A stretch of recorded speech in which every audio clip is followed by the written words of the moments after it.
तो आप सभी का स्वागत है और आज आप सभी को यहाँ पे हरियाणा पुलिस की एक विशेष उपलब्धि आपके साथ में साझा करने के लिए आमंत्रित किया गया है। संगठित अपराध के विरुद्ध हरियाणा पुलिस कार्रवाई करने के लिए प्रतिबद्ध है और जैसा कि आपको विदित है कि एसटीएफ जो हरियाणा पुलिस की एक विशेष टीम है ने इस साल अभी तक 2026 में 11 जो गैंगस्टर्स हैं, अपराधी हैं, जो संगठित अपराध ऑर्गेनाइज्ड क्राइम्स में इन्वॉल्व रहे हैं, उनका डिपोर्टेशन एक्स्ट्राडिशन कराने में सफलता हासिल करी है। और उसी क्रम में एक जो मेजर अपराधी हैं दिनेश इलियास मिट्टू, उनका एक्स्ट्राडिशन साइप्रस से करवाया गया है। और ये पहले भी हरियाणा में अन्य जगहों पे फायरिंग वगैरह की घटना को अंजाम देने में और उसको कोऑर्डिनेट करने में अन्य गैंगस्टर्स वगैरह के साथ में संलिप्त रहे। तो मैं मानता हूँ कि इनकी गिरफ्तारी से जो ये ऑर्गेनाइज्ड क्राइम है और फायरिंग्स वगैरह की घटनाएं उस पर अंकुश लगेगा और इस इन्वेस्टिगेशन में हमें और अन्य लोगों के बारे में भी जानकारी प्राप्त होगी जो इस प्रकार की अनैतिक और इलीगल गतिविधियों में संलिप्त है।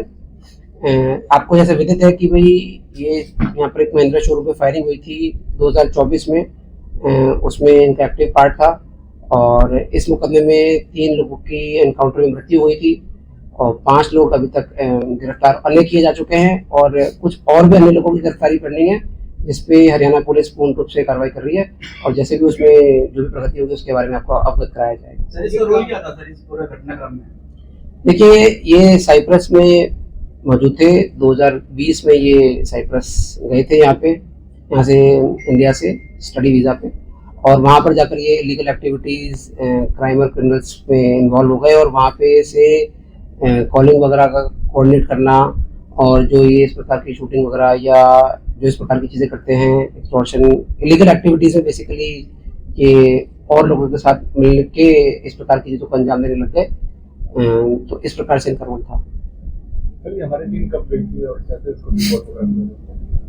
देखिए, कंटिन्यूस प्रोसेस है। हमने यहाँ पर इंटरपोल रेफरेंस भी जारी करवाया था, रेड कॉर्नर नोटिस भी जारी करवाया था, लुकआउट सर्कुलर जो ब्यूरो ऑफ इमिग्रेशन से जारी होता है वो भी करवाया था। तो उसको थोड़ा मैच्योर होने में टाइम लगता है, बट मैं धन्यवाद देना चाहूँगा जो फॉरेन कंट्री में जो हमारे पैरेलल काउंटर पार्ट्स हैं साइप्रस में, उन्होंने बड़ी सहायता करी। मिनिस्ट्री ऑफ एक्सटर्नल अफेयर्स ने इसमें बड़ा एक मेजर रोल प्ले किया और एसटीएफ ने तो जो कोर काम है वो किया ही है।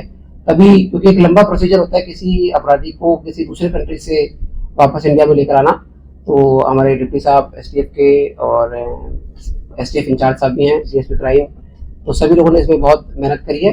और भी जैसे अपराधी हैं जो इंडिया से बाहर हैं और इस प्रकार की चीज़ों में संलिप्त हैं, उनको ये मैसेज है कि Haryana police is after you और डेफिनेटली उनको भी वापस इंडिया लाएंगे and we will take action as per law. एक और हाँ, दिनेश खैरमपुर है, खैरमपुर के रहने वाले हैं जी। आदमपुर में खैरमपुर गाँव है।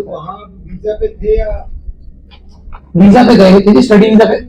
5 साल तक 6 साल तक तो होता नहीं ना वो। ये बात आपकी ठीक है जी, स्टडी वीजा का एक फिक्स ड्यूरेशन होता है, तो उसके बाद में ही वाज ओवरस्टेइंग यस। कौन से गैंग से जुड़े हुआ? देखिए, गैंग वगैरह से जुड़े होने के बारे में तो मैं कुछ कमेंट नहीं कर पाऊंगा और आपसे भी मेरा निवेदन है कि भाई as members of responsible media हमको अपराधियों का और ये गैंग और गैंग कल्चर का महिमा मंडन नहीं करना चाहिए। उससे क्या होता है कि कुछ जो युवा होते हैं वो गलत रास्ते पे कई बार चलने का सोच लेते हैं या चल जाते हैं। तो मेरा मानना ये है कि किसी भी प्रकार से अपन को किसी भी प्रकार के गैंग का मीडिया में नाम नहीं लेना चाहिए, उससे अननेसेसरली उन्हीं का बेनिफिट होता है और ये हमें बिल्कुल नहीं करना चाहिए। अभी 2024 वाले केस में अरेस्ट किया तो रिमांड वगैरह पे लिया है? हाँ जी, अभी कोर्ट में पेश करके रिमांड लेंगे, बिल्कुल रिमांड और जो कार्रवाई वो करेंगे। सर, अभी इस मामले में और कितने लोगों के संलिप्त होने की संभावना? 5 लोगों के संलिप्त होने की संभावना तो है ही जी। अभी मतलब जो अभी हमारे पास इन्फॉर्मेशन है और बाकी फिर उनके अरेस्टिंग के बाद में अगर कुछ और इन्फॉर्मेशन मिलती है तो आपसे शेयर करेंगे। सर, अभी अकेले इसी को डिपोर्टेशन हुआ है, कुछ और लोग भी आए साथ में? इस केस में तो रिपोर्ट किया है। सर, अब तक कितनी गिरफ्तारी हो चुकी है इस केस में? और इस केस में जैसे मैंने आपको बताया जी कि भाई 3 लोगों का तो एनकाउंटर हो चुका है जी।